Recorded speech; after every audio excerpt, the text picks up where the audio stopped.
Hey, Mike here. Today I'm going to talk about the Illuminati. So the concept of the Illuminati, as it's often depicted in conspiracy theory circles, is indeed shrouded in mystery and intrigue, with many speculating on its secretive and influential nature, often falsely intertwining it with the Freemasons.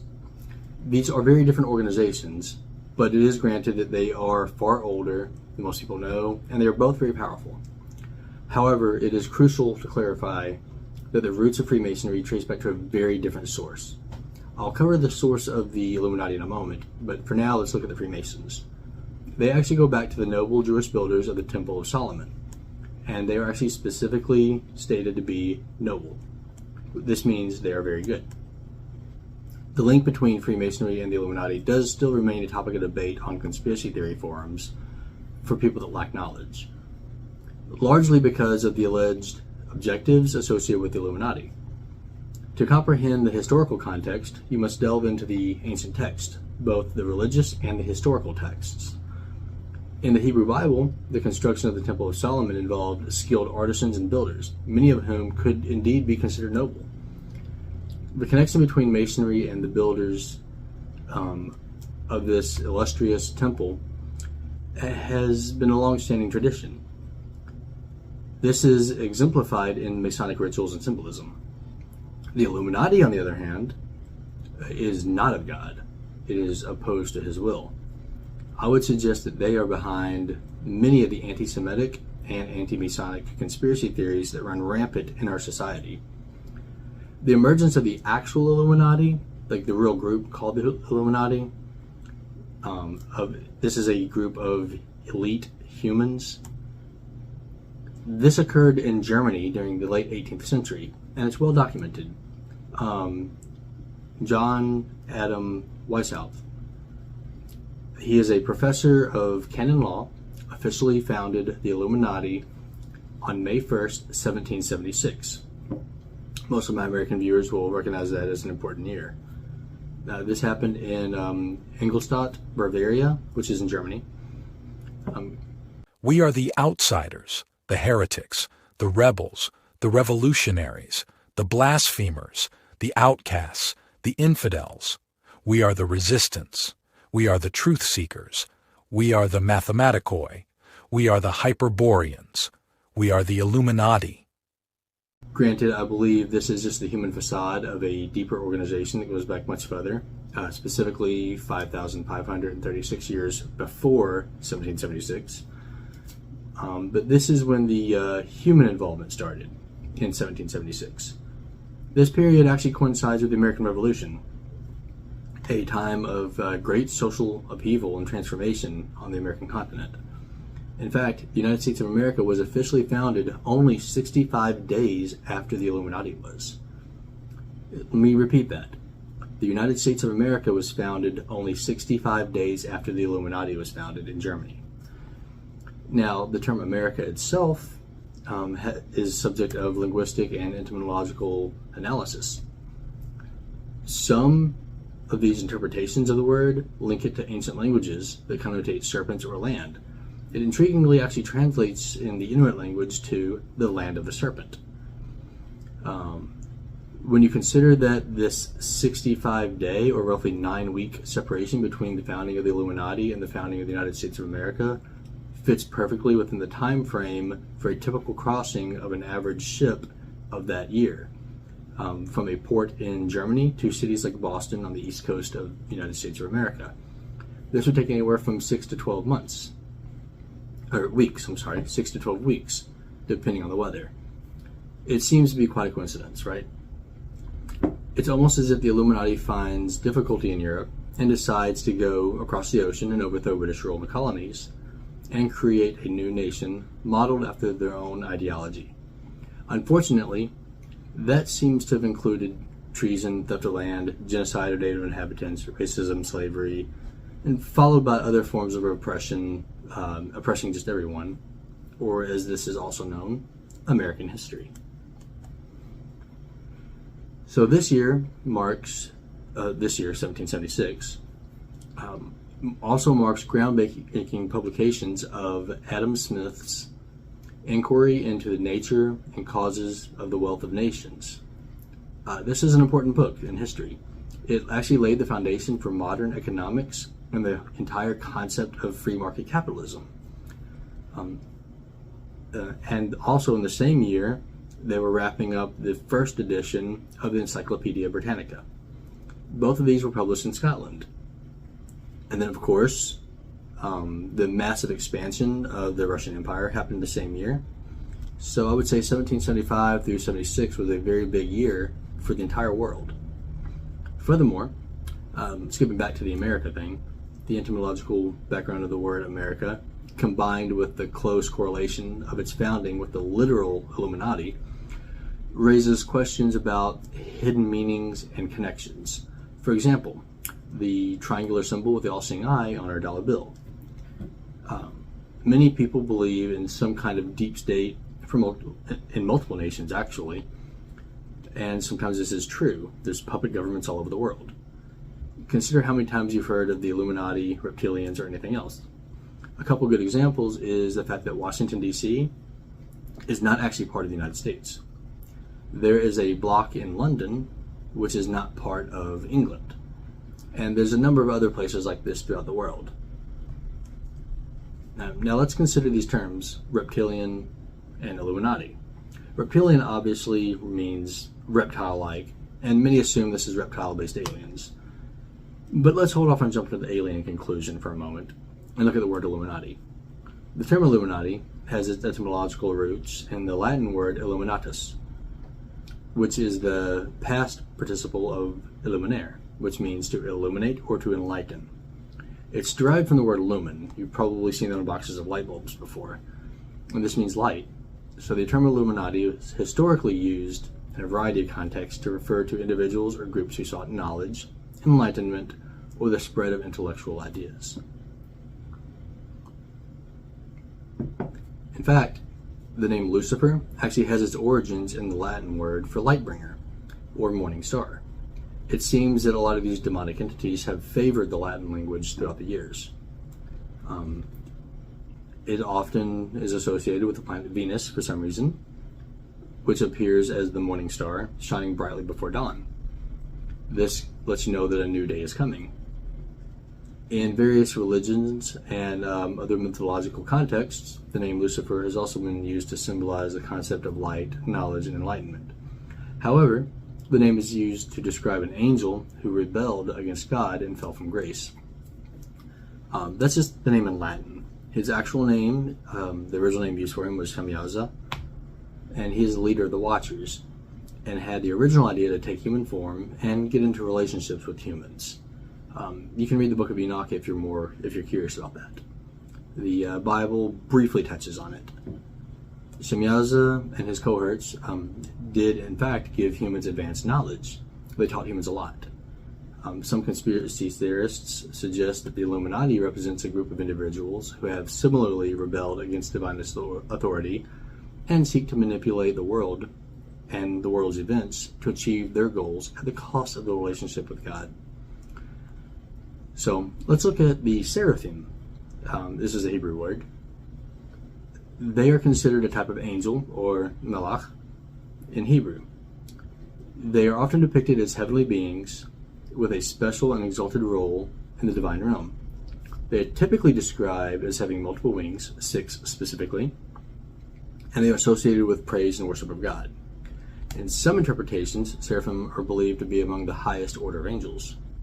And that makes sense because this group called the Watchers, which I'm going to be talking about, was a very elite class of angels tasked with basically supervising and guiding Earth. They did do that, but not the way God intended them to. We don't know what species of angels they were, but what we do know is that, the Watchers, but we can assume they were likely the seraphim, and here's why. The name seraphim actually comes from the root word in Hebrew, which means either serpent or burning, or a burnt object, but usually burning. And it's very likely that these two words could have sprouted from people comparing various lizard creatures, the snakes, lizards, salamanders, whatever, to the reptilian-looking seraphim. And then they could have also compared burning objects to light emitted by them, whether they were burning literally or like the burning bush, or just merely emitting light like an LED. I don't know. But burning objects were compared to the seraphim. We don't know what species of angels the watchers were, as I said, but if the watchers were the seraphim, it would make a lot of sense. It would also tie into the account of Adam and Eve being fooled by a serpent into accepting knowledge at the expense of the relationship with God. Yes, there was a piece of fruit they ate that somehow unlocked their brains. There's a lot of speculation as to what this could have been. I've heard everything from pomegranates to magic mushrooms. But whatever this was, unlocked their brains and allowed them to fully understand the difference between right and wrong.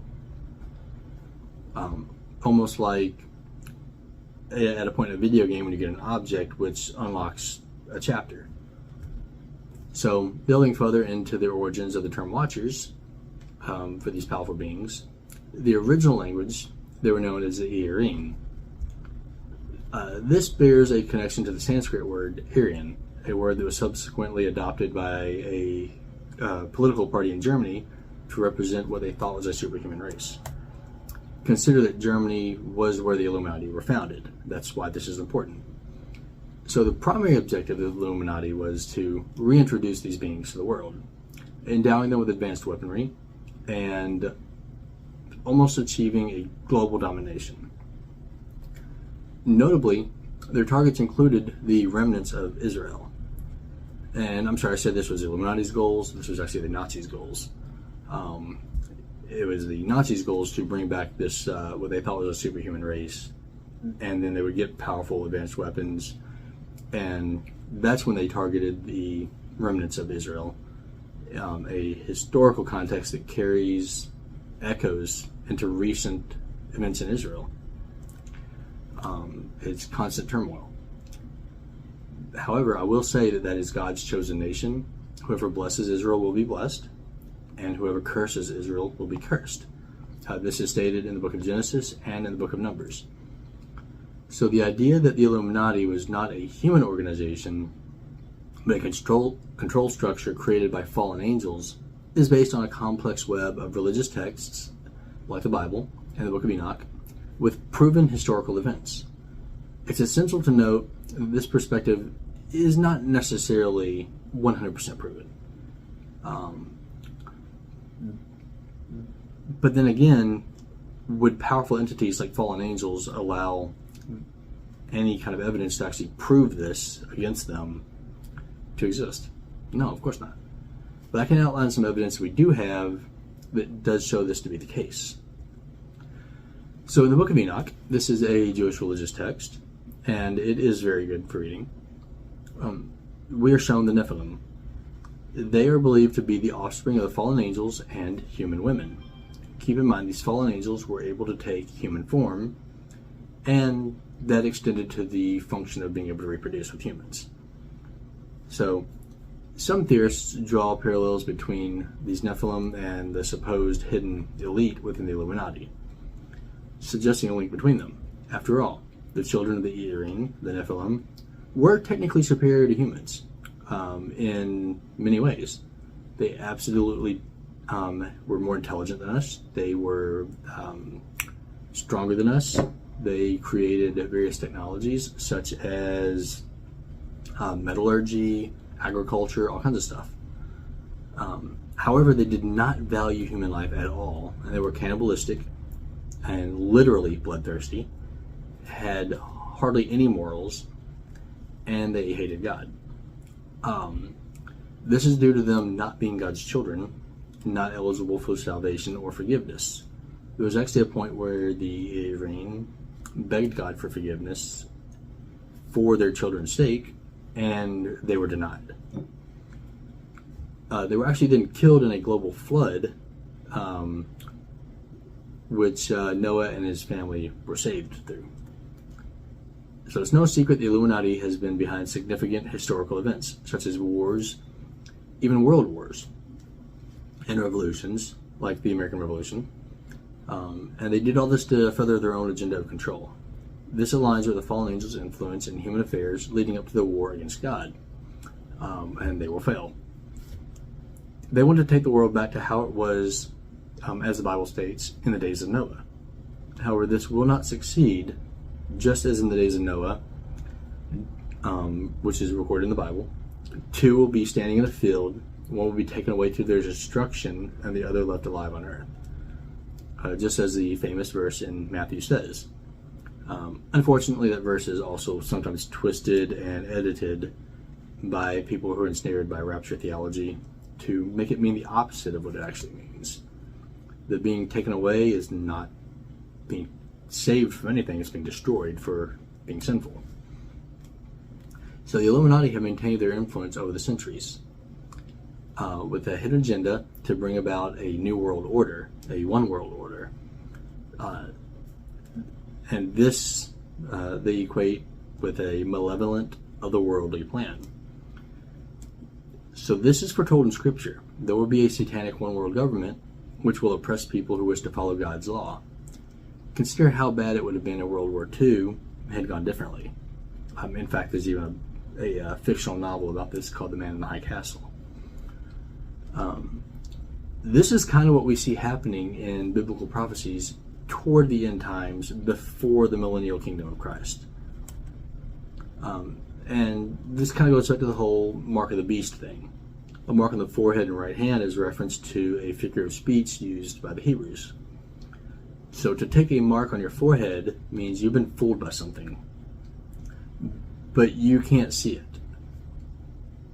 As ridiculous as it is, you simply can't see it because it's hidden from you, like a mark that's put on your forehead. To take a mark on your right hand indicates you don't really believe it, but you're going along with something just to be a part of that system, usually to survive in it.